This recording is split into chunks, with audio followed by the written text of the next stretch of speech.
Jatuh cinta itu harus bahagia, karena kalau susah namanya jatuh tempo.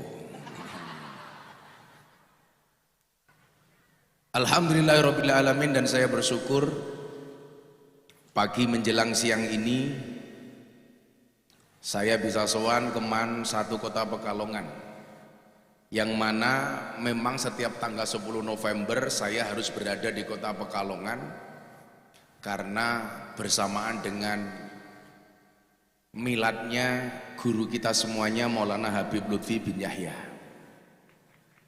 Mudah-mudahan Allah panjangkan umurnya, Allah jaga Abah dan senantiasa membersamai kita, amin Allahumma amin. Jadi kalau tanggal 10 November dimanapun jadwal saya harus pulang ke Pekalongan. Dimana arti pentingnya seorang guru?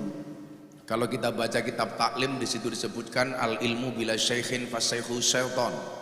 Ilmu tanpa guru, gurunya setan. Salah milih guru, gurunya mbahnya setan.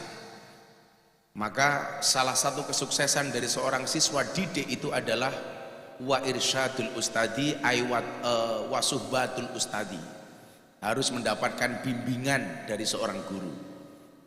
Saya mau cerita sedikit bagaimana kemudian Habibana memberikan bimbingan kepada saya. Adik-adik, coba Anda pahami bahwa guru itu berfungsi sebagai mu'alim, mudarris, mu'addib, dan puncak tertinggi adalah murabbi. Itulah alasan kenapa Anda sering mendengar syekhina wa murabbi ruhina.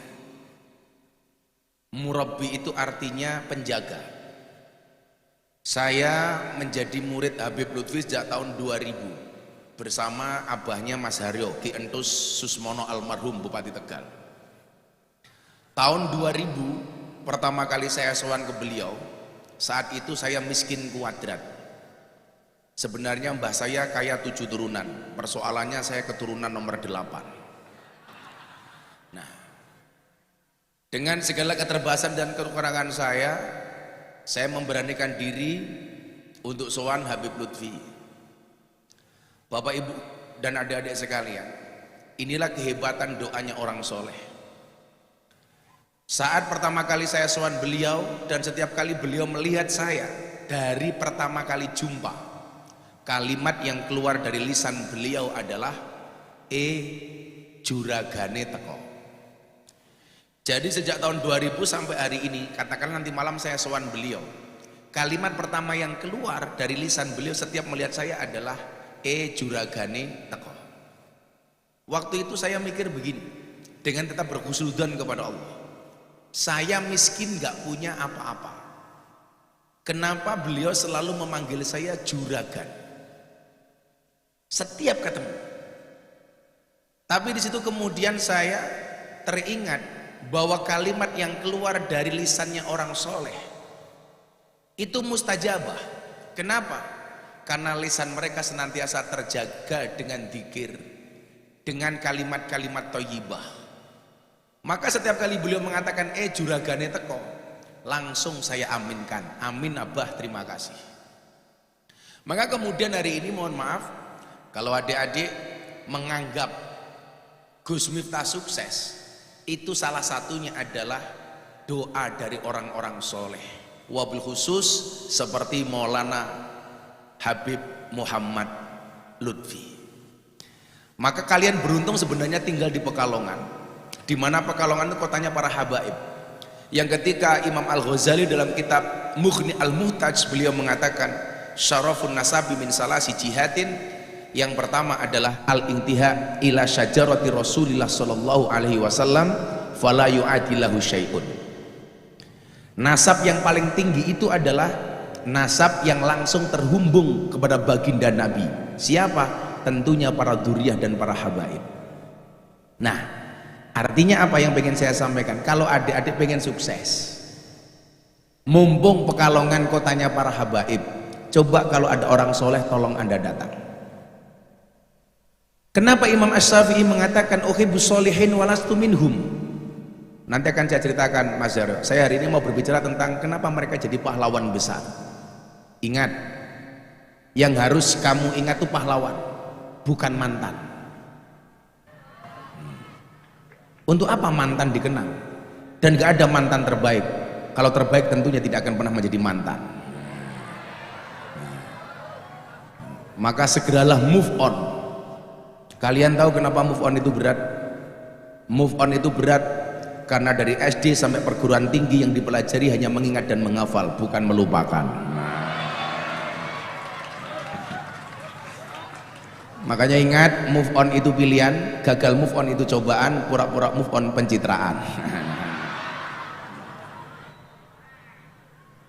Yang paling celaka kalau ada ibu guru belum bisa move on, itu bahaya itu.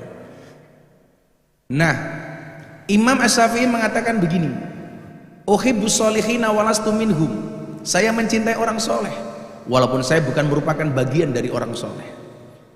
Saya mencintai guru-guru saya seperti Habib Lutfi. Di Kendal saya punya guru Al-Maghfurlah Mbah Yai Dimyati Rois. Bagaimana kemudian orang-orang seperti ini harus kita dekati. La'ali an anala bihim syafa'ah. Kenapa saya dekat dengan mereka? Saya berharap mendapatkan kebaikan dari orang-orang seperti itu.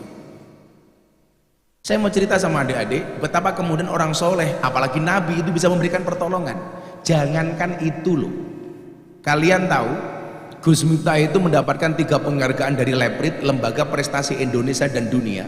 Salah satunya adalah sebagai selebritis yang paling banyak wajahnya dilukis di bokong truk. Nah, saat saya viral banget waktu itu tahun 2018, diajar dengan kajian saya di klub malam. Yang turun tangan membela saya itu ya beliau salah satunya. Miftah ki bengkel serapopo. Ya namanya bengkel, kadang-kadang badannya kotor, kena gemuk, kena oli. Itulah alasan kenapa di mana-mana saya pakai kacamata hitam. Bukan untuk menjaga pandangan. Supaya apa? Kalau melihat yang seksi matanya tidak kelihatan. Nah.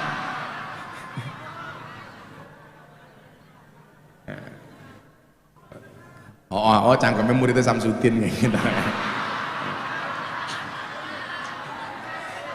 Tenan. Sebentar lagi yang di sini teriak, "Toh, ganjel toh." Terus nanti mbak-mbaknya di sana gantian nyanyi, begitu sulit, lupakan silit. Gitu.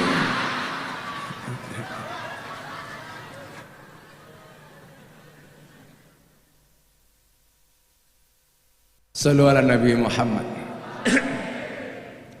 Jadi ini pentingnya seorang guru. Demikian pula kemudian kalau kita melihat pahlawan-pahlawan yang ada di negara Indonesia itu rata-rata, mohon maaf, mereka bisa sukses dan berhasil itu karena bimbingan seorang guru. Lagu yang akhir-akhir ini viral, Joko Tingkir. Joko Tingkir. Keviralan Joko Tingkir cuma disaingi seorang, Joko Kendil. Yang katanya naik macan putih tapi ketahuan ngojek. Alah.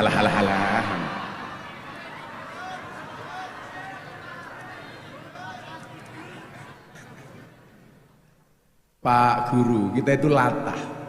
Ada orang musafir, saya itu punya banyak jamaah musafir yang mungkin lebih jalannya lebih banyak dari orang ini. Ya biasa-biasa saja ini.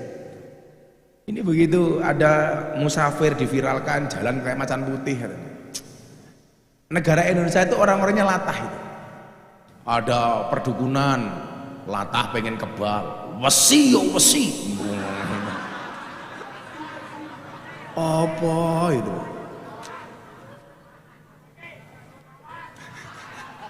Makanya saya bilang sama Atta Halilintar pas kita podcast itu, saya bilang, Atta, kamu pilih mana kalau saya kasih doa? Pilihannya apa Gus? Doa anti miskin apa anti kebal? Atta Halilintar bilang, Gus saya milih anti miskin. Lah iya, kalau anti miskin kamu banyak duit, insya Allah kebal hukum.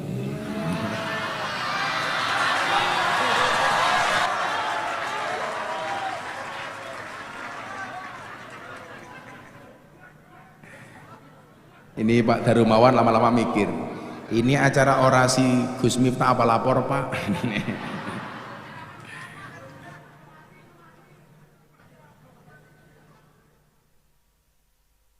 Nah, Kita lihat beberapa contoh misalnya kayak Joko Tingkir. Joko Tingkir itu sebenarnya orang biasa. Tapi Joko Tingkir itu orang yang sangat manut dengan guru. Dia langsung mendapatkan bimbingan dari gurunya, yaitu Kanjeng Sunan Kalijogo.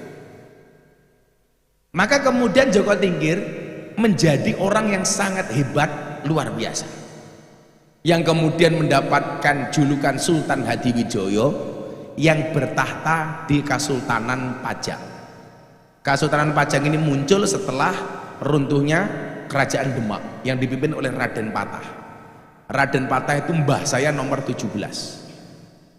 Jadi kalau dari atas, Prabu Brawijaya II punya anak Raden Patah, punya anak Sultan Trenggono, punya anak Susuhunan Praworo, punya anak Panembahan Wirasmoro, punya anak Raden Demang I, punya anak Pangeran Demang I, punya anak Pangeran Demang II, punya anak Abdullah Mursad, punya anak Anom Besari, punya anak Muhammad Besari, punya anak Kiai Ilyas, punya anak Nyai Madarum, punya anak Kiai Karyonawi, punya anak Kiai Jalal Iman, punya anak Muhammad Boniran, punya anak Muhammad Usman, punya anak Muhammad Muradi, punya anak Miftah Maulana Habibur Rahman.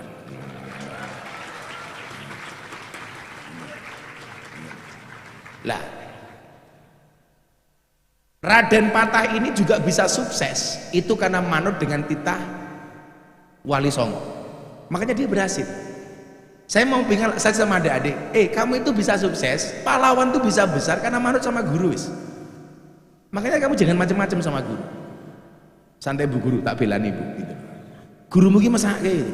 Jilbabe kuning ra ganti-ganti gitu.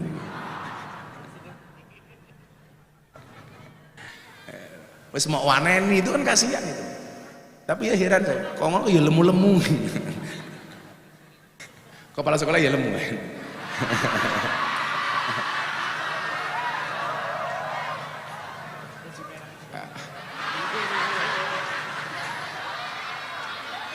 Tapi santai Pak Darumawan, ada teori yang mengatakan 10 kg di bumi itu sama dengan 30 kg di Mars. Itu artinya Pak Darumawan tidak gemuk, hanya salah planet.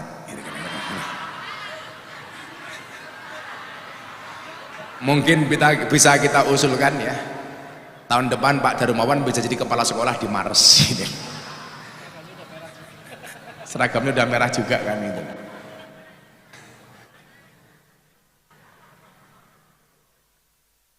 Kalau cowok itu lebih disukai oleh cewek, cowok yang kurus. Tapi kalau cewek lebih disukai oleh cowok, cewek yang gemuk. Bukan cewek yang seksi. Kenapa? Karena cewek seksi hanya fokus kepada penampilan, tidak pernah fokus kepada perasaan. Iya. Yeah.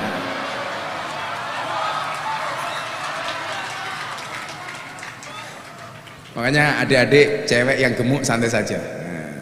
Santai saja dong. Besok ndek bojomu malah seneng. Keloni setengah jam sikile keram kabeh.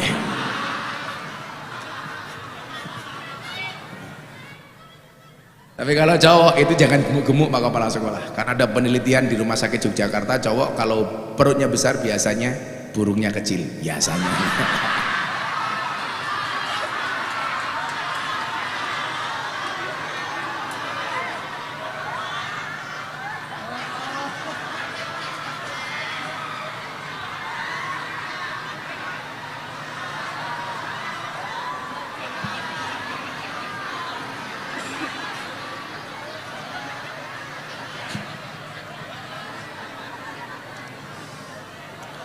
Sorry, sesama orang gemuk, tolong jangan saling menuding ya. Wetenge gowede dibuka sarungnya paling isini mung kaya pentil.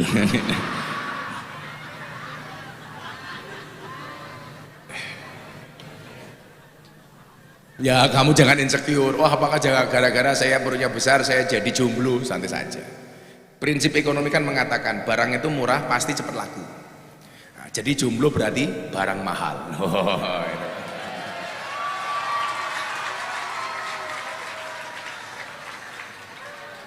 Makanya kamu bilang kalau dibully Dasar jomblo, kamu jawab, sorry, saya jomblo bukan karena saya nggak laku, tapi karena memang nggak ada yang mau.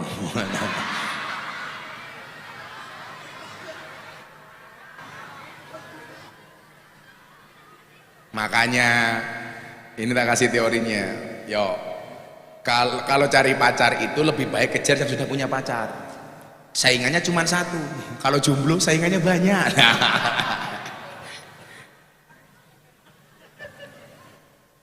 Tapi ingat, awali cinta dengan perasaan, pertahankan cinta dengan penghasilan.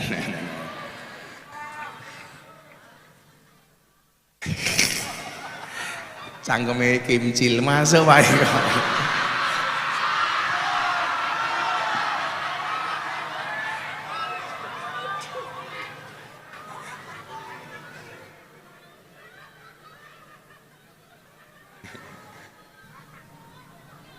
Joko Tingkir bisa hebat. Kok ganti bu guru yang cerai? Kok telat yang di sana? Telat ya. Makanya adik-adik, cewek-cewek dijaga yang bener dok ya. Ingatlah, cantiknya wajahmu hanya akan menemanimu sampai tanah, tapi cantiknya akhlakmu akan menemanimu sampai jannah.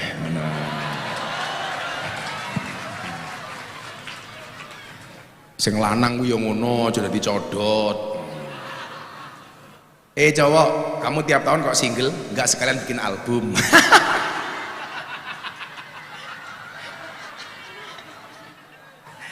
Iyalah.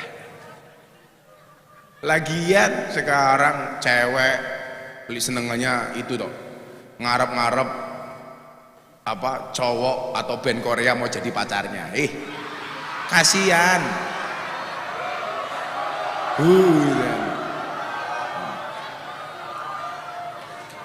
Ngarep cowok atau band Korea jadi pacar lu, kasihan, kamu cuman korban drama.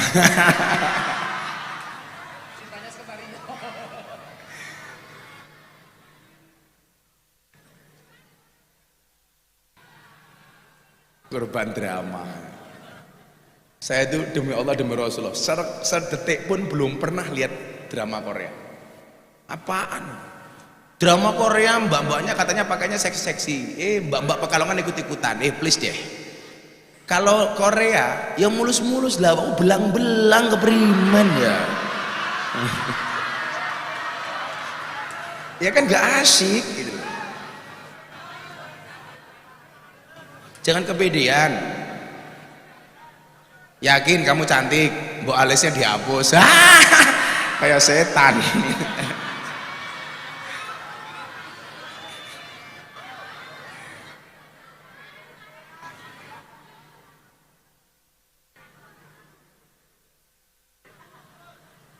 Nah, ada kemudian perbandingan dengan Aryo Penangsang. Yang sebenarnya punya darah biru itu kan Aryo Penangsang. Siapa? Aryo Badut. Siapa? Arya Bagus. Arya Bagus. Endi cae? Mana?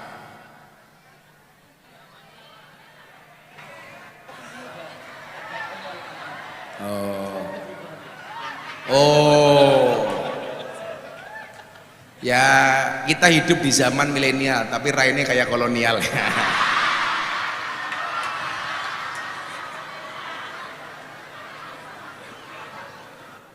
Mesake temen.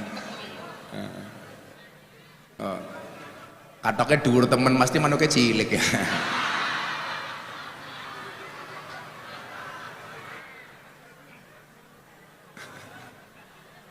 Kono muridnya Pak Darumawan kaya ngono.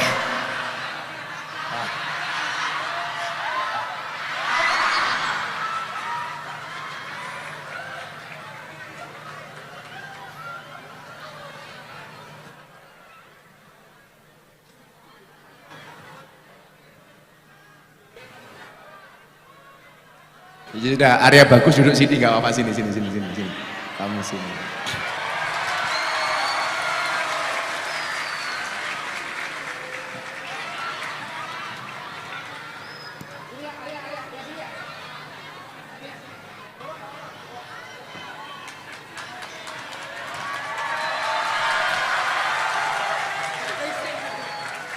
Aduh. Mangan cilok maning ya. Bukan cilok. Oh, bukan cilok, apa itu? Ini maklor. Maklor. Godaan cewek di era new normal, harta tahta Arya. Iya. Nah, kamu diam saja ya. Karena wujuduka kang adamika. Onomu karo ora onomu podo. Semoga Arya istrinya cantik ya. Amin. Amin. Insyaallah. Nah, iya, janda anak 15. Janda anak 15. Nah, Arya Penangsang itu dianggap prototipe murid yang gagal karena dia tidak manut dengan gurunya Kanjeng Sunan Kudus. Makanya orang Indonesia itu aneh. Banyak yang sowan Kanjeng Sunan Kalijogo karena dianggap berhasil mendidik Joko Tingkir. Lah pejabat-pejabat itu Pak Kepala Sekolah itu menghindari makamnya Kanjeng Sunan Kudus.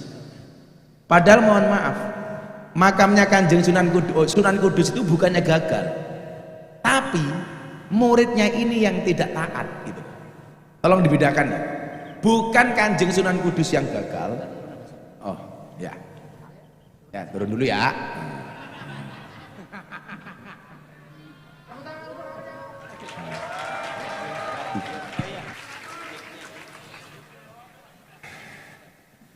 Di balik kekurangan pasti ada kelebihan, dan di setiap kelebihan pasti ada kembalian.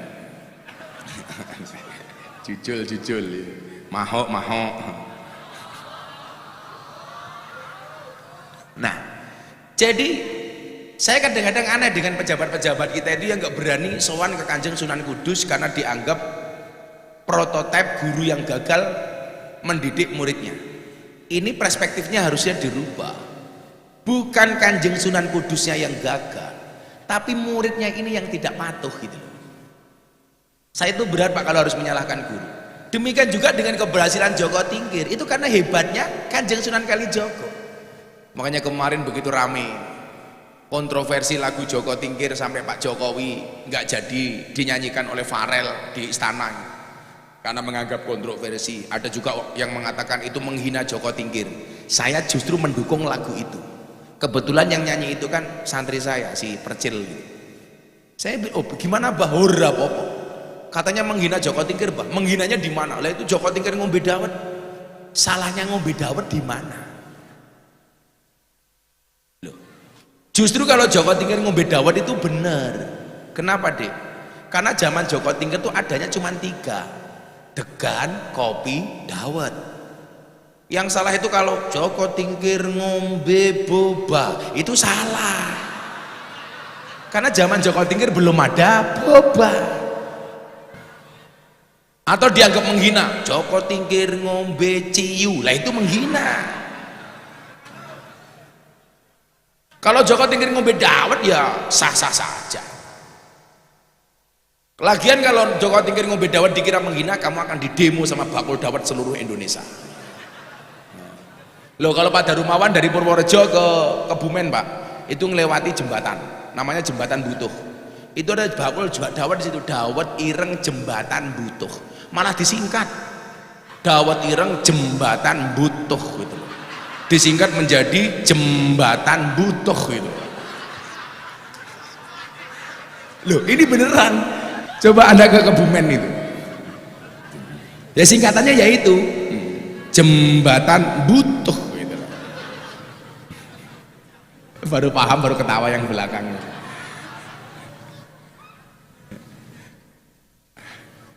Nah, demikian juga dengan pahlawan-pahlawan yang kita kenal.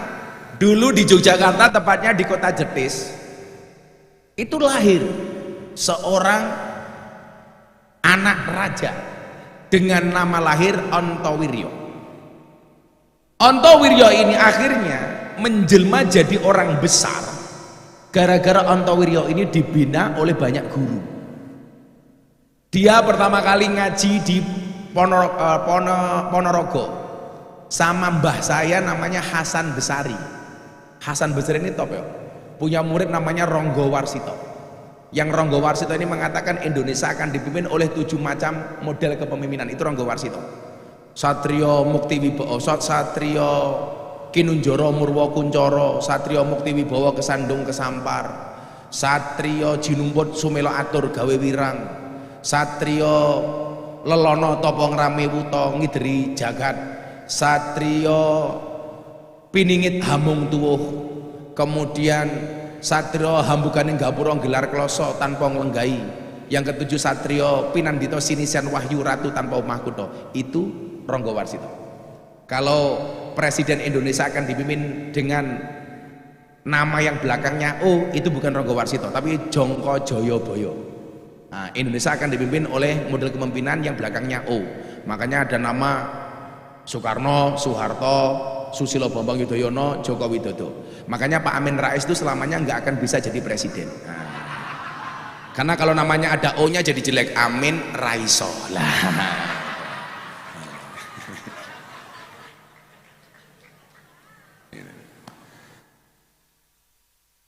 Dari Ponorogo ini Ontowiryo ini ngaji sama Mbah Hasan Besari. Kemudian beliau pindah ke Kartosuro ngaji kitab kuning kepada Kiai Taftazani. Dari Kartosuro pindah ke Purworejo ngaji kitab Jalalain kepada Mbah Ahmad Baidowi. Kemudian pindah ke Salaman Magelang ngaji kepada Mbah Nur Muhammad Ngadiwongso Magelang. Kajoran, kalau bapak ibu pernah ziarah ke sana. Dan adik-adik tahu, gara-gara manut dengan guru, Ontowiryo ini jadi orang besar. Kalian tahu siapa nama komplit Ontowiryo? Kiai Haji Bendoro Raden Mas Abdul Hamid Ontowiryo Mustahar Heru Cokro Senopati ing Ngalogo Sayyidin Panotogomo Amirul Mukminin Khalifatullah Tanah Jawa Pahlawan Goa Selarong Pangeran Diponegoro. Ini jadi orang hebat. Kenapa? Karena manut dengan guru. Ayo coba.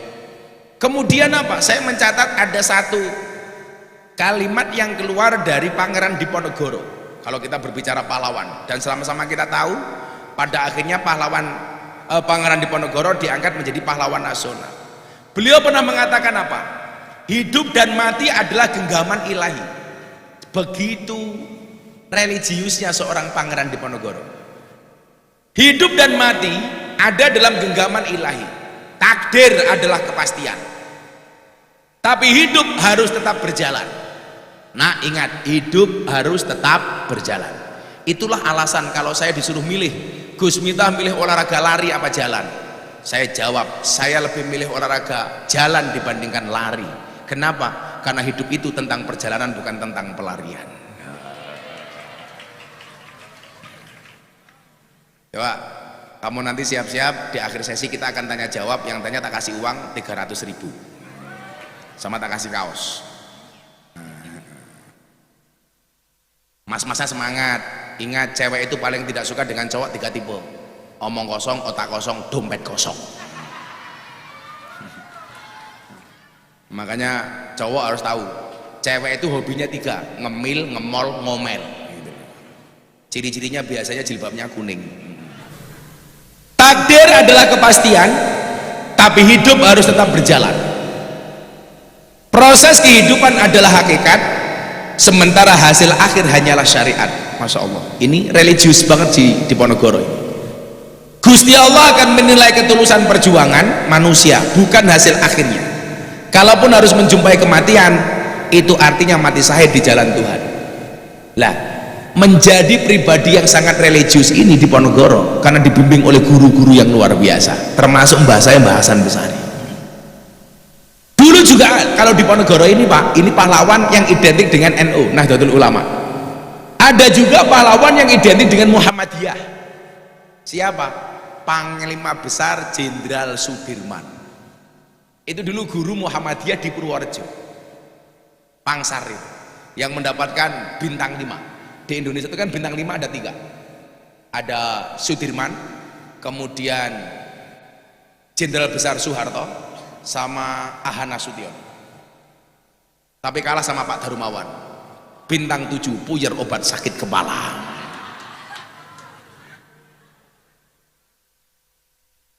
Setiap kali saya nyebut Pak Darumawan kok ada siswa yang ketawa kencang, itu kayaknya dia bermasalah dengan Pak Darumawan. Entah karena dihukum atau apa. Tapi adik-adik cewek tolong perhatikan Pak Darumawan. Kalau kamu punya suami berkumis kayak Pak Darumawan, pertahankan. Fik dia lele bukan buaya.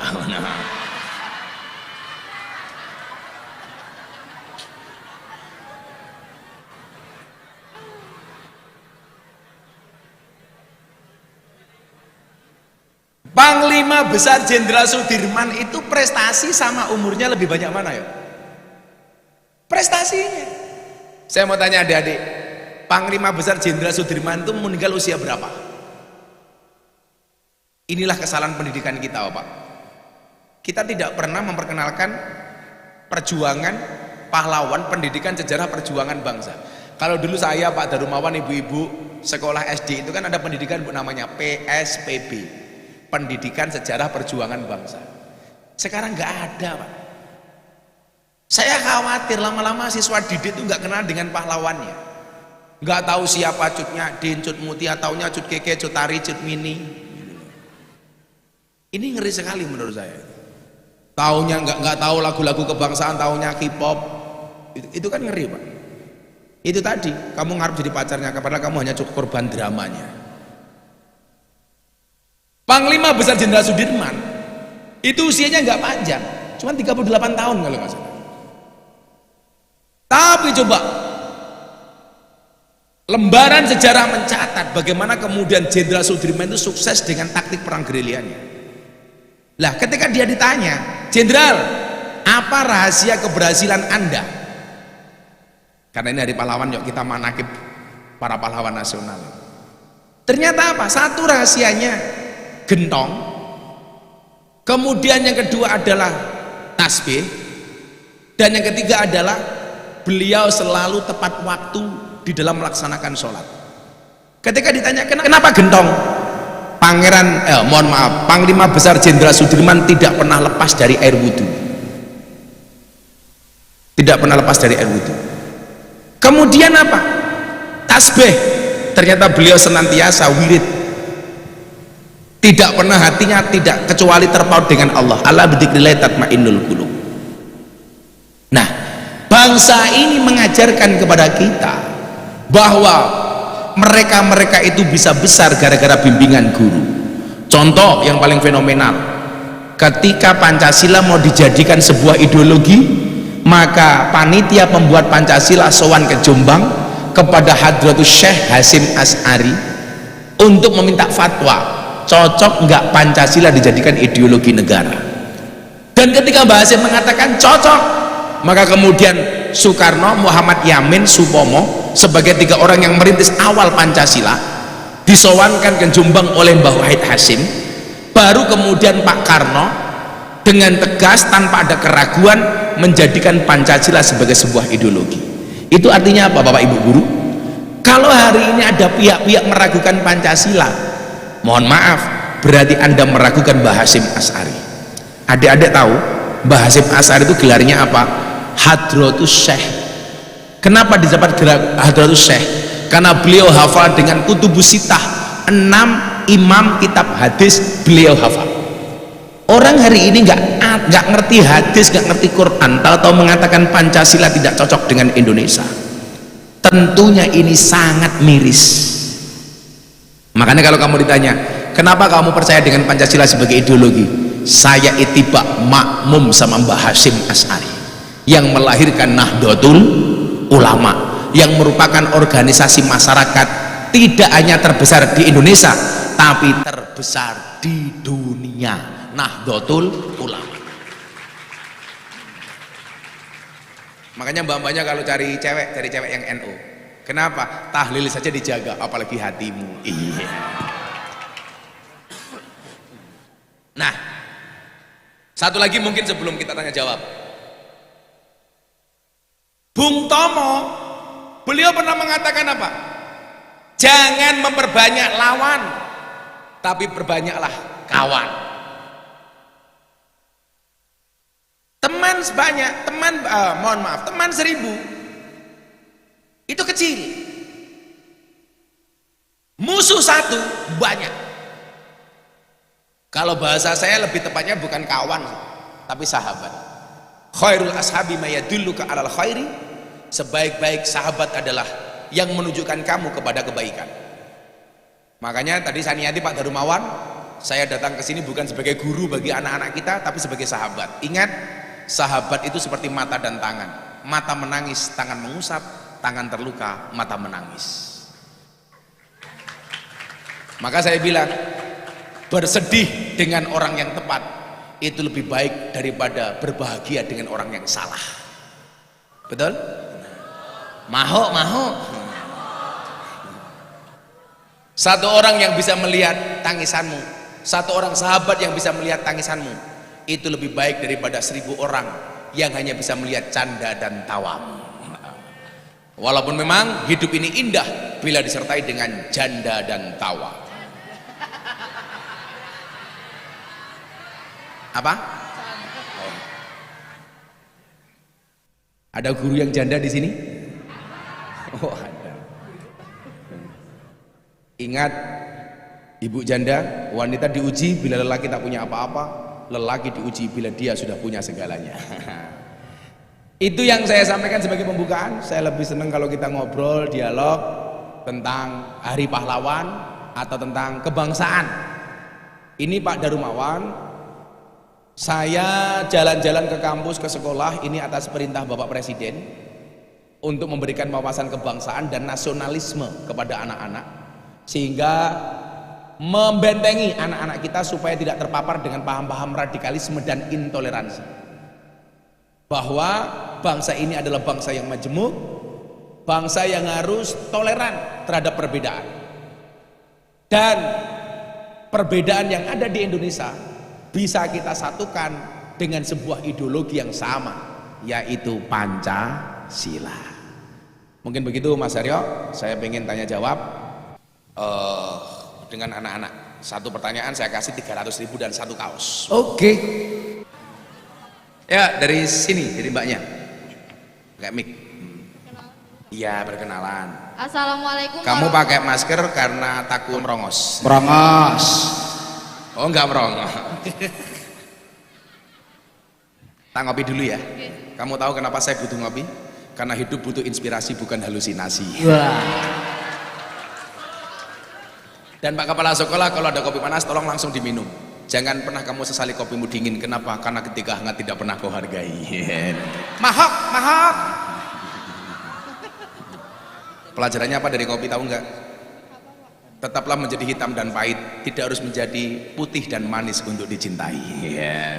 Ingat dong, cantik itu syaratnya tidak harus putih, tapi harus cewek. Ya masuk Arya cantik. Namanya siapa? Amalia. Amalia siapa? Amalia Nazala Rusda. Amalia, udah. Kelas berapa? Kelas 10 agama. 10 agama. Cita-cita? Jadi guru. Jadi guru. Oke. Itu cowok-cowok ya. Ingat pesan kiai saya. Miftah, kalau kamu nikah, nikahlah dengan guru. Lah kenapa Pak Guru? Pak Kiai, oh kalau kamu punya istri guru asik. Masuk kamar langsung ditanya, "Papa, masih ingat pelajaran kemarin?" Iya. Kalau istrimu tanya begitu kamu jawab, "Lupa Mama." Pasti istrimu akan jawab, "Papa, ulangi lagi." Iya. Edukasi ya Pak, Edukasi.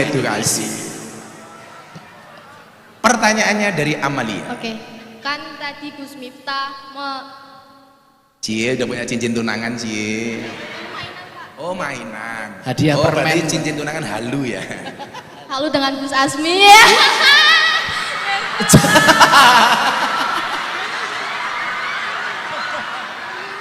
Kamu sama Gus Asmi itu beda pemikiran.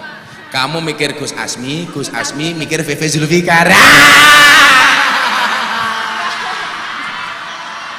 Santai Mbak Amalina, santai. Jangan membuli Mbak Amalina, santai Mbak Amalina. Kalau jodoh pasti ketemu. Nah, ketemunya di mana? Di pelaminan. Sebagai apa? Sebagai tamu.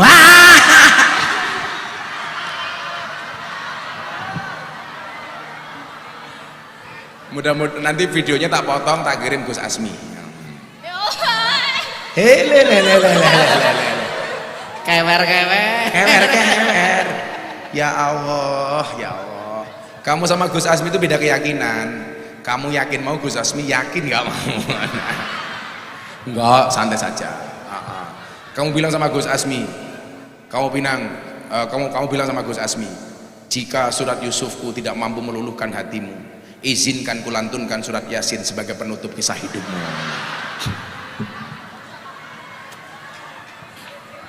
Saya lucu temen ya. Apa pertanyaannya? Oke. Berhubungan dengan ideologi Pancasila, bagaimana upaya yang dilakukan khususnya untuk kaum pelajar untuk menumbuhkan semakin rasa cinta kita terhadap ideologi Pancasila? Kamu hafal nggak dengan Pancasila? Apa? Coba. Bismillahirrahmanirrahim. Iya. Loh, kamu jangan ngeliatin aku. Ngefan banget, Pak. Oh, ngefan banget. Sorry ya, aku terlalu indah untuk kamu nikmati. Ya Allah. Ya. Saya sama Gus Miftah sama Amalina itu seperti Gus Miftah sama Amalia itu seperti Indomaret dan Alfamaret. Maksudnya apa? Berdekatan sih, tapi tidak pernah jadian. Iya. Pancasila. Pancasila 1. Ketuhanan yang Maha Esa. 2. Kemanusiaan yang adil dan beradab. 3. Persatuan Indonesia. 4. Kerakyatan yang dipimpin oleh hikmat kebijaksanaan dalam permusyawaratan perwakilan. 5. Keadilan sosial bagi seluruh rakyat Tepuk Indonesia. tangan. Pertanyaannya bukan itu. Burung Garuda itu cewek apa cowok? Cowok. Cowok, kok tahu? Karena kan namanya burung ya cowok, Pak. Cah cilik ngerti burung gitu loh. Artina dong.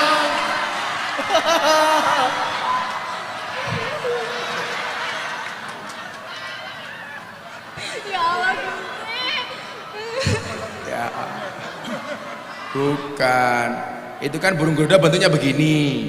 Itu cowok, kalau cewek begini. Kan malu. Ya Allah, Amalia. Semoga jadi guru ya, Nduk. Kalau kamu jadi guru pengen ngajar apa? Ilmu agama. Ilmu agama. Kamu tahu nggak bedanya Amalia sama rumus matematika? Apa tuh, Pak? Beda-bedanya satu.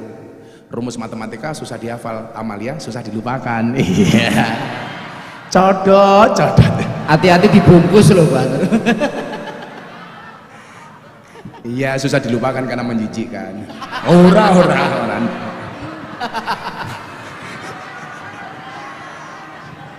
Karena kamu lucu. Nah, bagaimana cara menumbuhkan rasa kecintaan kita kepada ideologi Pancasila? Yang pertama, Amalia dan adik-adik semuanya kita lihat. Pancasila terbukti ampuh hari ini mempersatukan atas semua perbedaan yang ada. Beda suku, kita ada 1.200 suku bangsa. Mempersatukan 6 agama yang diakui oleh undang-undang.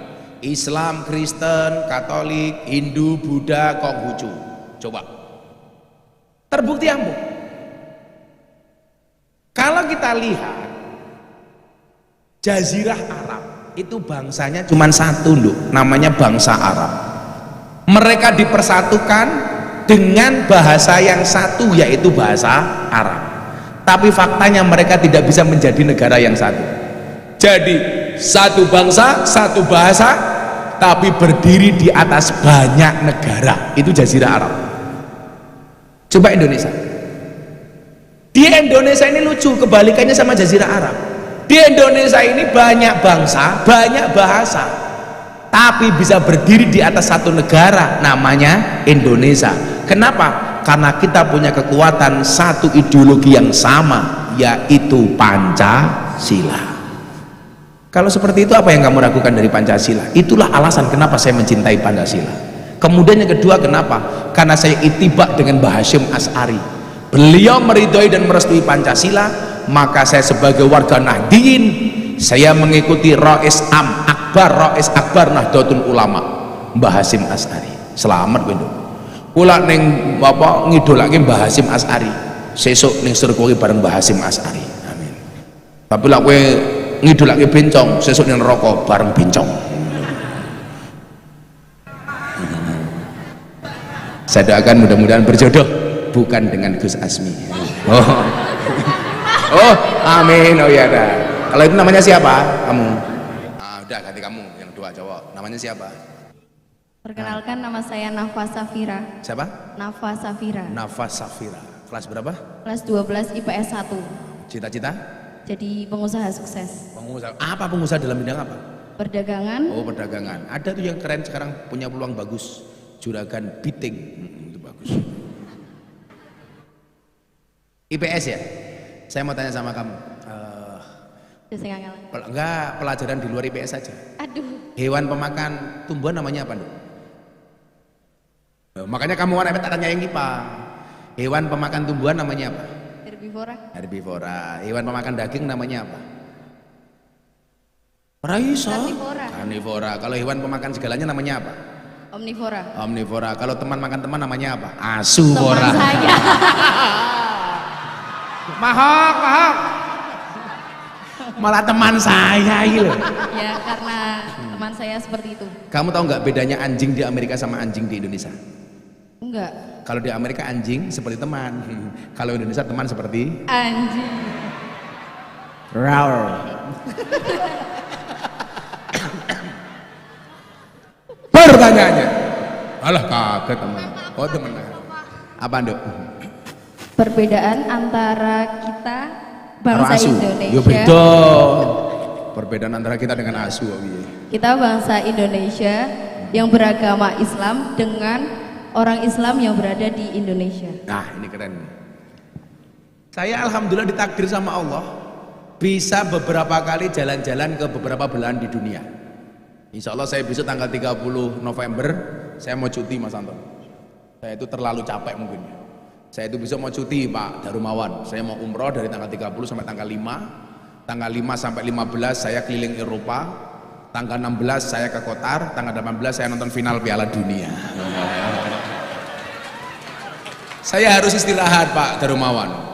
Jadwal saya itu per tahun itu bisa 1000 lokasi. 1000 lokasi. Dan saya sama sekali nggak pernah istirahat. Makanya saya bilang kemarin, saya tak istirahat lah. Ya piknik terus kapan kerjone, kerja terus kapan piknik gitu. Jadi harus imbang. Nah, banyak negara yang saya kunjungi, Mas. Kayak di Korea, Jepang, macam-macam itu. Saya mengatakan begini, saya di Korea tidak melihat Islam, tapi saya melihat akhlaknya Islam. Saya tidak melihat orang Islam, tapi saya melihat Islam. Sementara di beberapa daerah di Indonesia, ini kita melihat banyak orang Islam, kadang-kadang tidak melihat Islam. Contoh, soal masalah kebersihan. Islam mengajarkan an-nadzafatu minal iman, tapi prakteknya an-nadzafatu eman. Ini menjadi masalah. Maka mohon maaf, Islam yang ada di Indonesia ini jangan hanya menang secara kuantitas dengan jumlahnya yang 85% dari total penduduk di Indonesia, tetapi bagaimana kemudian dari kuantitas ini harus menjadi kualitas. Kayak satu ketika saya masang beduk di pondok saya, Mas Anton. Saya masang beduk, pendeta saya undang. Pendetanya bilang, Gus, mbok masjid Gus Miftah itu dipasang piano kayak gereja saya. Kenapa cuma dipasang beduk? Saya jawab, pendeta ini lucu. Masjid kok dipasang piano, sandal saja hilang.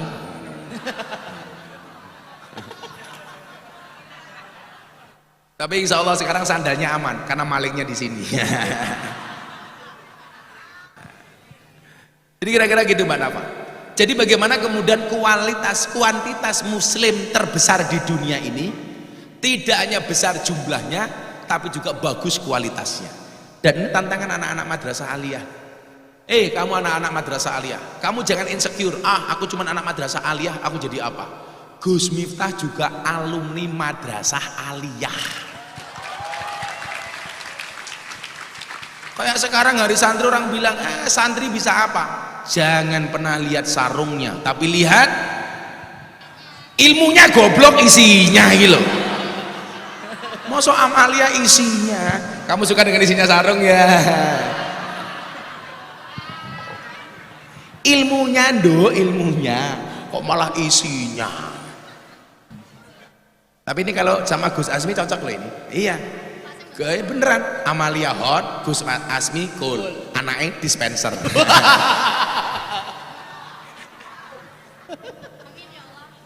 amin. Anaknya dispenser, amin. Oke, gitu ya kira-kira ya Mbak Nafa ya. Ya, kamu. Izin memperkenalkan diri, nama saya Abta Rehan. Siapa? Abta Rehan. Rehan. Begitu sulit. Lupakan silit. Apa yang dicari ya? Ya insya Allah gambaran istrimu busuk seperti penyanyi lagu itu ya. Janganlah. Oh janganlah. Oh kamu Nasir Amalia ya. Cita-citanya apa Rehan? Begitu sulit. Presiden Presiden apa? Indonesia lah. Ya amin. Amin, bisalah. Iya. Banyak kok orang stres gara-gara cita-citanya tidak terkabulkan itu. Tahu tempe. Tahu tempe adalah makanan enak untuk hidup yang sehat. Tahu diri adalah cara sehat untuk hidup yang enak. Tahu tempe is good, tahu diri is better. Ayo, apa pertanyaannya? Bagaimana sih konsep moderasi beragama menurut Gus Miftah, dan apa sih peran kami sebagai siswa atau generasi penerus bangsa? Kamu baca Al-Baqarah 143. Wa kadzalika ja'alnakum ummatan wasaton. Allah mengendaki kita untuk menjadi umat yang wasatiyah, wasaton. Kalau bahasa Indonesia apa? Tawasud, tawazun, tasamu. Wasatiyah itu begini nih, tengah-tengah. Jadilah umat yang tengah-tengah. Kalau ini tongkat. Yang namanya wasatiyah itu di mana? Pas di tengah-tengahnya. Artinya apa? Kita tidak boleh ekstrim kanan maupun ekstrim kiri. Jadi dalam beragama itu kita ngambil yang tengah-tengah saja. Jangan dikit-dikit yang kiri ini, dikit-dikit umpamane neraka. Yang kanan dikit-dikit surga. Jadi orang beragama itu seolah-olah hanya digambarkan dengan apa? Satu sisi orang menggambarkan agama, menggambarkan Tuhan dengan segala kebengisannya, maka dikit-dikit neraka. Tapi di satu sisi orang terprovokasi dengan kenikmatan surga. Didik surga. Maka kemudian yang terjadi apa? Banyak orang menerakakan orang lain seolah-olah surganya pengen diuntal dewi. Kamu gak usah mikirin omongan orang. Toh masuk surga tidak lewat depan rumahnya. Jadi wasatiyah, beragamanya itu yang slow-slow saja. Dan kalau ketika berbicara wasatiyah, kamu bisa melihat di organisasi seperti Nahdlatul Ulama, Muhammadiyah masih mendingan lah itu. Tapi kalau yang lain-lain mulai sedikit-sedikit mengkafirkan, hati-hati. Orang-orang yang dikit-dikit kafir itu biasanya dolane kurang adoh, turune kurang bengi, koncone kurang oke, kopine kurang kental, Darumawan kurang kental.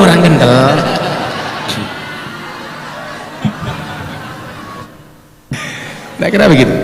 Jadi ya dalam menyikapi segala sesuatu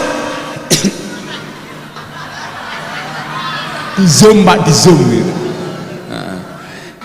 Jadi kalau menyikapi sesuatu yang slow saja itu, jangan kayak dikit-dikit demo apa sindiran apa yuk, mereka tuh dikit-dikit demo bela tauhid demo, aksi bela ulama demo, ya kan, dikit-dikit demo. Kalau kita beda le, aksi bela tauhid tahlilan, aksi bela negara istighosahan, aksi bela nabi maulitan sholawatan, aksi bela ulama manakiban, aksi bela Quran semaan, aksi bela ilmu sorogan, aksi bela amalia ya lamaran. Iya, siapa yang lamar? Iya sah. Itu ya wasatiyah, itulah moderat. Oke. Yuk dari sana. Oh ini dulu yang dekat. Izin memperkenalkan diri, nama saya Muhammad Aulia Siddiq Nugroho. Muhammad Aulia Siddiq Nugroho. Panggilannya Diki. apa? Diki. Idih. Jeneng kok idih lho. Diki. Idih. Apa? Diki. Diki. Iki ketoke wonge macul Indih. Kelas berapa? Kelas 12 IPS 2. Cita-cita. Siap polisi. Polisi. Generasi penerus Sambo. Enggak semua polisi kayak Sambo. Polisi yang baik masih banyak. Minimal ya polisi tidur. Enggak. Ini serius, polisi itu penting. Karena bagaimanapun kalau nggak ada polisi Indonesia bahaya. Nggak akan baik-baik saja. Ya kan ya, jadi polisi yang baik. Oke. Apa Mas? Ini Izin bertanya, masuk Akpol apa Bintara? Bintara. Oh Bintara. Ya. Sudah kuat puasa berapa kali? Ya 35. Oh 35. Mau bokong ngetok apa? Izin bertanya, bagaimana cara mengembalikan Ya dibaleki wae kok repot temen toh, angel men. bagaimana cara membalikan semangat jiwa nasionalisme seperti pahlawan dulu, karena anak muda zaman sekarang jiwa nasionalismenya sudah kurang. Iya. Saya beberapa kali memberikan kritik kepada dunia pendidikan di Indonesia. Coba Pak Darumawan nyuwun sewu. Saya pengen menjadikan semua lokal yang ada di MAN 1 Kota Pekalongan ini. Ki ngapa maning? Oh, kok pilih teko. Oh, jenggote ya Allah, jenggote. I love you full. Makasih ya Om. Namanya Om siapa Om? Rasa. Waduh, Rasa. Rasa-rasa ning ati. Aku jadi ingat lagunya orang Sunda itu. Berem berem berem berem berem. Lagu apa judulnya? Muntah. Apa? Runtah. Nah, kalau lihat kamu, aku ingat lagunya Didi Kempot. Ning stasiun balapan Kota Solo sing dadi kenangan kowe koyo asu.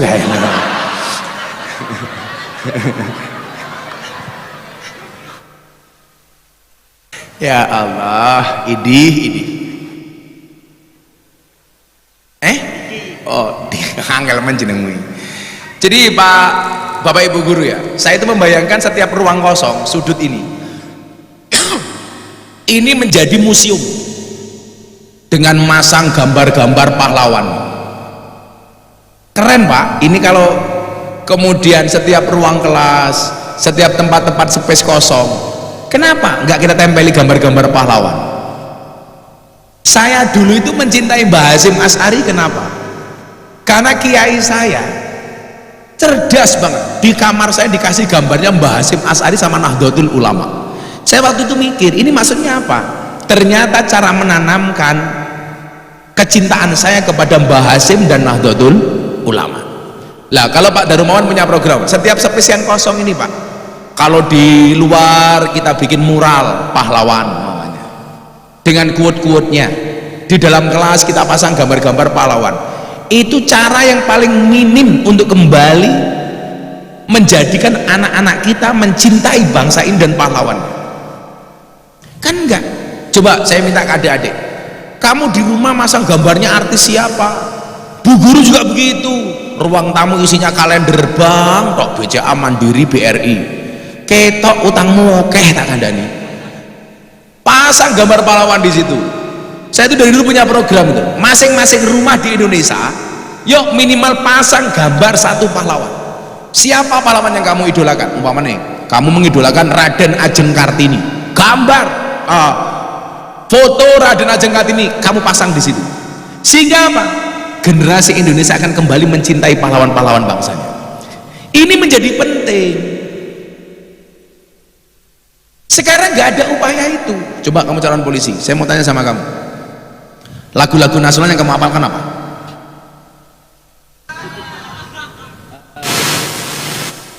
Selain bagi murid satu, bagi negeri yang lain. Maju tak gentar, membeli yang bayar, terus.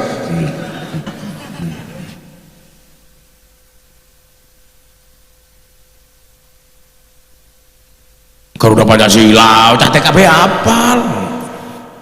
Coba dari Sabang sampai Merauke, apa? Ayo pakai emangnya. Apakah aku pengen dengar calon polisi kok goblok. Aduh. Ayo ini.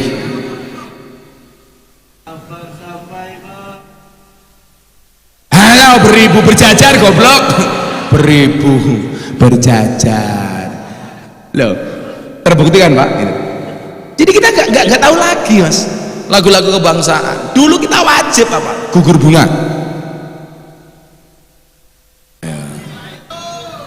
Wes mendung tanpa udan. Malah hafal ayo.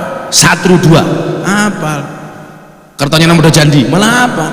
Yen aku wis wegah suwe-suwe mlumah. Ana kira. Nuruti kekarepanmu sak wayah-wayah.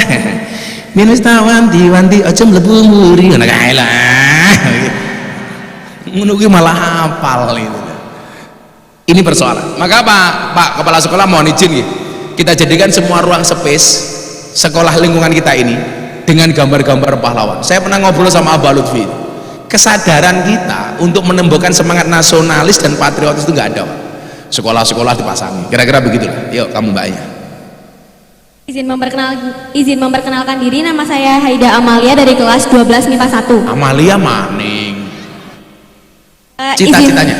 Cita-citanya belum tahu. Loh,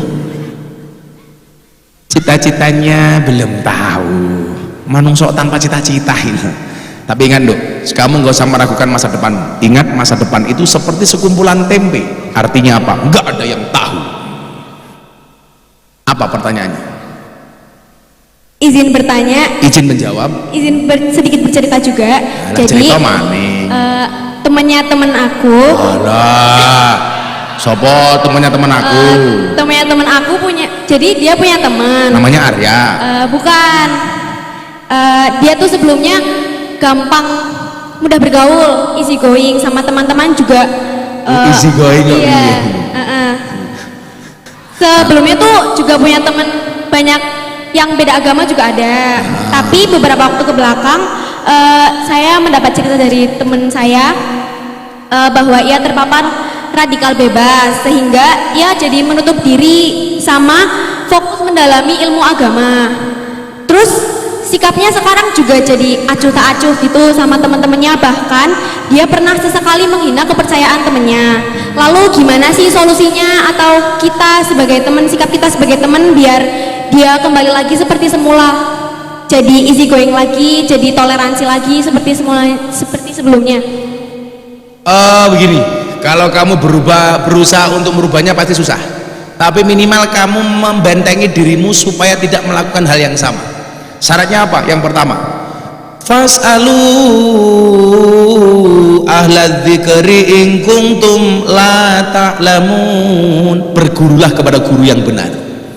Ingat, kamu tak kasih tahu, orang yang salah pergaulan lebih gampang dinasihati daripada yang salah milih pengajian. Biasanya kasus seperti itu berangkat dari salah milih circle pengajian.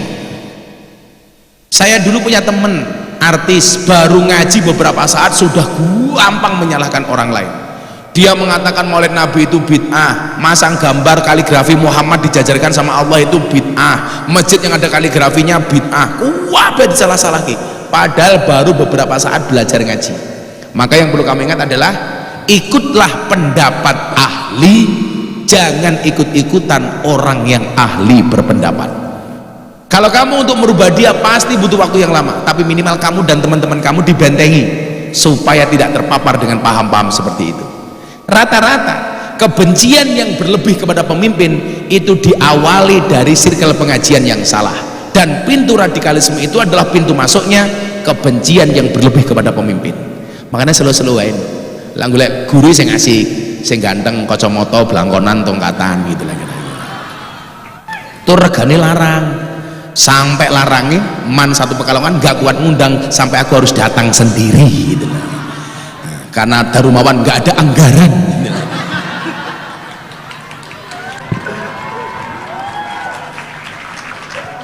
Makanya jatuh cinta itu harus bahagia, karena kalau susah namanya jatuh tempo. Yuk kamu.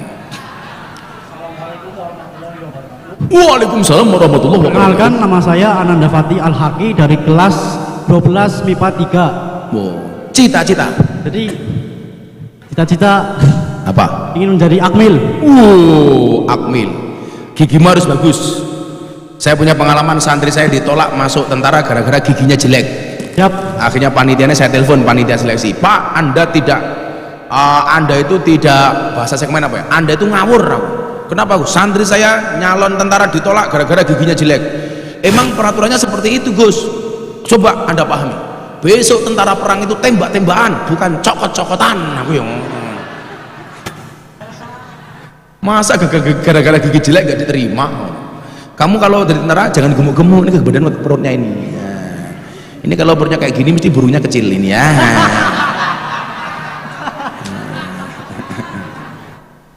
Paling dibuka ya, kaki sini mau kayak pentil ya. Kamu jawab iya Gus, kayak pentil tapi pentil tronton gitu loh.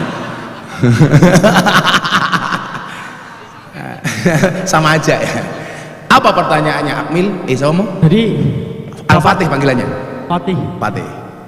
Jadi Pak Soekarno pernah berkata, Bapak Soekarno pernah berkata, kalau mau jadi orang Hindu, jangan jadi orang India. Kalau mau jadi orang Islam, jangan jadi orang Arab. Kalau mau jadi orang Kristen, jangan jadi orang Yahudi. Tetaplah menjadi orang ngawur, salah orang ngono kuwi bahasane. Kalau mau jadi orang Kristen jangan jadi orang Eropa, orang Italia, orang Roma. Ya. Kamu Piala Dunia menjagokan siapa? Piala Dunia menjagokan siapa? Piala Dunia menjagokan siapa? Favoritmu siapa? Spanyol. Oh, saya tetap Indonesia. Prancis bisa mengalahkan Brazil, Brazil bisa mengalahkan Jerman, Jerman bisa mengalahkan Prancis, tapi Indonesia nggak pernah kalah dari Prancis, Brazil, Jerman. Hidup Indonesia. Lah iya, makanya harus kita pertahankan, jangan sampai Indonesia ketemu dengan Brazil, karena pasti kalah. Lalu izin melanjutkan, tetaplah menjadi orang Nusantara dengan adat dan budaya yang kaya raya ini. Nah, jadi di sini saya ingin berdiskusi dan berdiskusi, oh iya. Dan ingin bertanya, bagaimana pandangan Gus Miftah ini? Kan Indonesia kaya akan suku, agama dan budaya.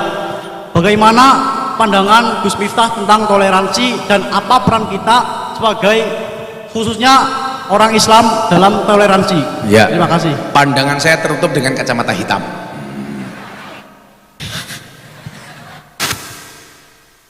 Jalan tentara Al-Fatih manu cilik.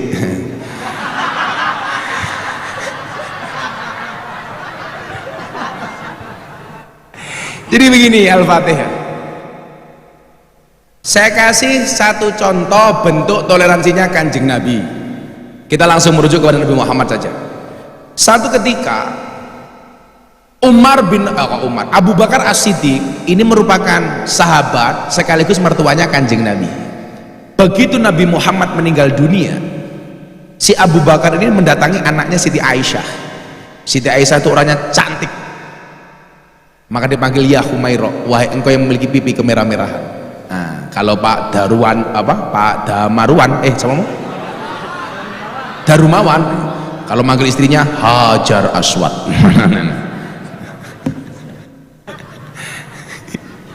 Ireng banget. Kalau saya manggil istri saya Syaitanir Rajim. Nah, Abu Bakar bertanya kepada Aisyah, Aisyah anakku, ada nggak amalan suamimu Nabi Muhammad yang belum aku lakukan? Dijawab oleh Siti Aisyah, wahai bapakku, engkau adalah sahabat terdekat Kanjeng Nabi Muhammad. Hampir semua sunnah Nabi pernah engkau lakukan kecuali satu hal. Apa itu wahai anakku? Nabi Muhammad punya kebiasaan setiap pagi mendatangi ujung kota untuk memberikan makanan kepada Yahudi buta. Yahudi buta. Maka kemudian apa? Cerita ini menunjukkan bahwa Nabi Muhammad sangat toleran bahkan kepada orang Yahudi. Demikian juga ketika ada orang Yahudi meninggal dunia, ketika jenazahnya dibawa ke pemakaman, Nabi Muhammad kemudian berdiri. Ketika ditanya sama sahabat yang lain, kenapa engkau berdiri wahai Nabi, padahal dia adalah seorang Yahudi? Apa jawaban Nabi Muhammad? Walaupun dia berbeda agama dengan kita, minimal dia sama-sama sesama hamba Tuhan. Makanya kemudian Al-Quran mengatakan apa? Wala tasubbul ladina yad'una min dunillah fayasubbullah adwam bi ghairi ilm. Janganlah sekali-kali kamu menghina sesembahan di luar Allah, maka orang-orang itu akan menghina sesembahan kita dengan tanpa ilmu. Artinya apa? Kalau kamu pengen Islam tidak dihina, gampang, jangan menghina agama orang lain.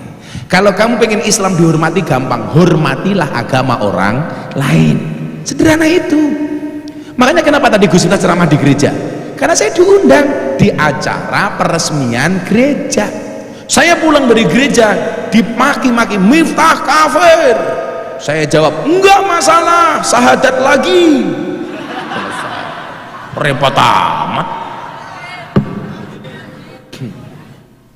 Paling saya langsung Miftah kafir, sekarang tak jawab toh ganjil toh gitu loh.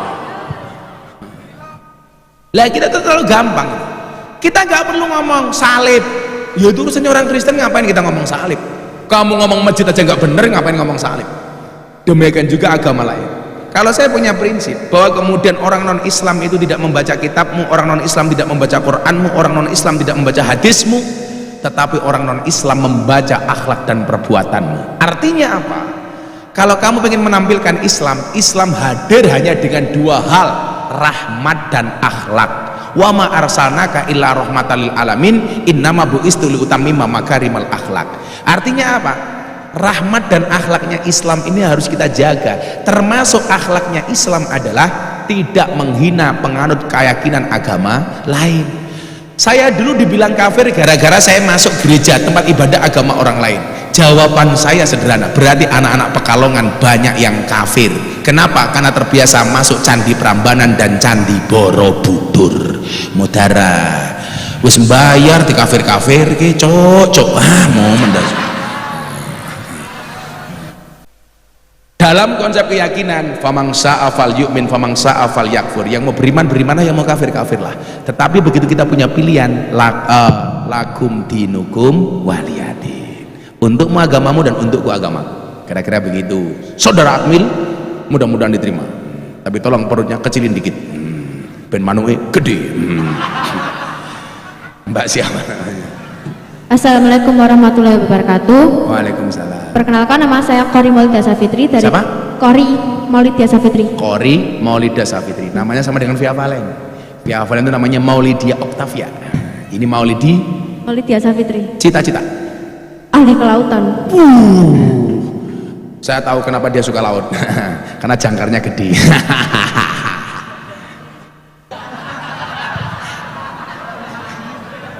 Ora paham utekmu, ora paham. Apa Mbak Maulid? Panggilnya Maulid? Kori. Oh Kori, membaca. Pertanyaan dari saya, kan kalau radikal itu sangat seringnya memberikan pengaruh buruk atau kerugian di masyarakat, teroris dan lain-lainnya. Nah, itu kan dari pemerintah kan sering melakukan pemberantasan sikap radikalisme. Nah, itu tuh apakah sikap dari pemerintah, kan dari sikap dari para radikal ini melanggar hak asasi manusia. Nah, apabila pemerintah melawan para radikal dengan cara yang sama, apakah pemerintah juga Cara yang sama itu apa? cara yang sama dalam artian saling menumpaskan gitu loh? Menumpaskan, tumpaskan, hempaskan. Kori, kok kamu bahasanya kok menempaskan itu apa ya? Kayak kan para radikal kan sering kayak mengebom di gereja-gereja Oh, atau yang lain. kamu harus bisa membedakan apa itu radikalis, apa itu teroris. Ya, nah itu kan bersikap awalnya kan dari sikap Otak kamu teroris banget sih.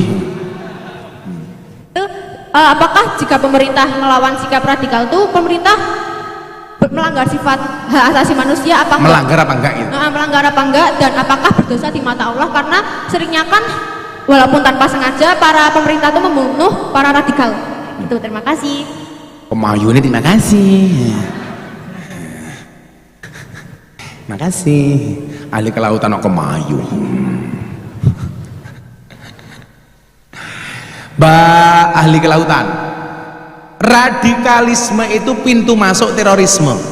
Tapi kalau terorisme itu sudah mengarah ke perbuatan, perilaku perbuatan, kalau radikalis itu baru pemikiran. Makanya pemikirannya itu harus kita lawan. Dengan mereka punya narasi, kita punya kontra narasi. Makanya orang baik itu nggak boleh tinggal diam. Kelompok mereka itu sebenarnya kecil tapi speak up, sementara kita itu sebenarnya besar tapi silent. Maka ada istilah silent majority. Mereka kecil tapi speak up. Lah cara melawannya bagaimana? Bukan dengan ditumpas seperti itu pelanggaran HAM. Karena baru ada di pemikiran. Ingat, radikal itu pemikiran bukan penampilan. Saya nggak setuju kalau orang berjenggot dikira radikal, juga nggak setuju ya. Kok apa namanya cemen amat, hanya ukurannya jenggot dianggap radikal, atau celananya al kacong, aliran katok congklang. Enggak, bahwa ada ciri-ciri radikal seperti itu iya, tapi bukan mutlak. Contoh, oh radikal itu pakai niko, pakai cadar. Enggak, Bahwa ada perilaku seperti itu, iya, tapi bukan seperti itu. Bahwa radikalisme itu adalah pemikiran, bukan penampilan. Lah bagaimana cara melawannya? Ya dengan pemikiran juga. Narasi dikontra narasi. Lah cara yang paling gampang kalian adalah dengan memfilter media sosialnya masing-masing. Sekarang kan mohon maaf, kajian-kajian kelompok-kelompok radikal itu gampang banget masuk FYP. Loh, berarti apa? Kita juga harus banyak konten yang bisa FYP. Masa FYP-nya cuma itu saja gitu. Toh ganjel toh gitu. Ami diketua.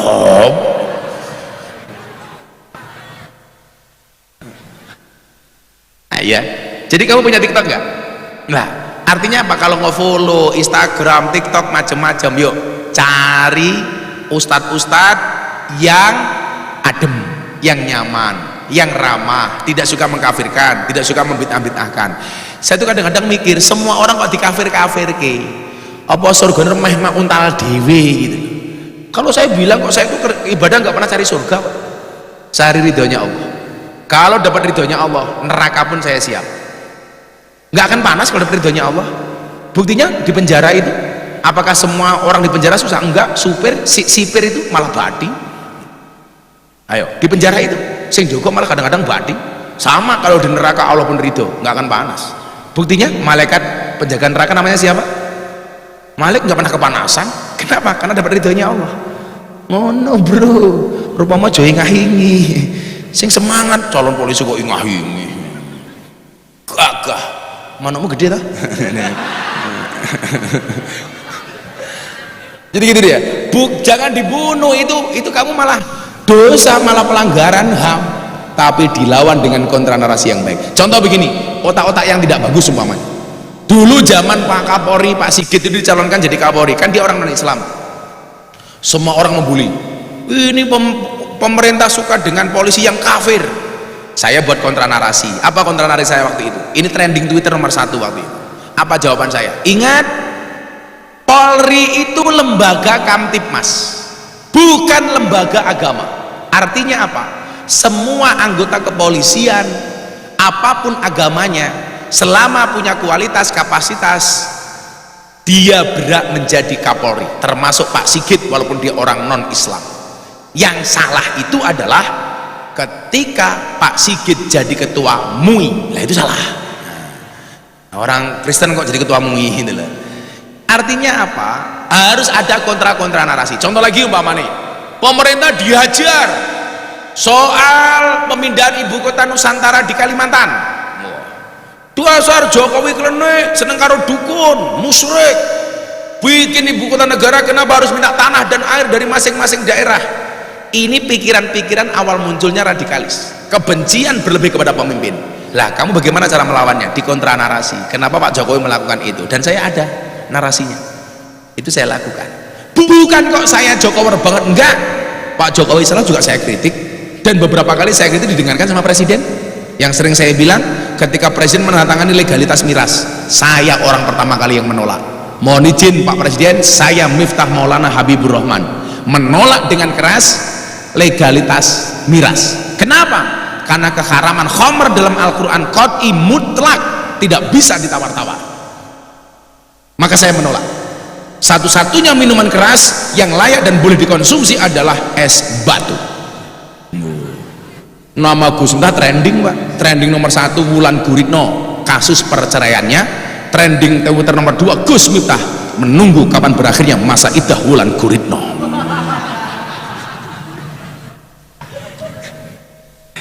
Kira-kira begitu ya Dek ya. Tepuk tangan untuk mereka berempat, luar biasa. Nah, Mbak Yai berikan Mbak Yai.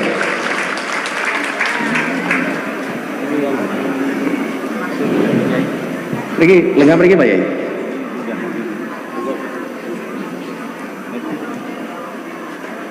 Mbak Yai ke? Atau nuwun rawuhipun Mbak Yai Zuti. Sampun kondur umroh niki, alhamdulillah.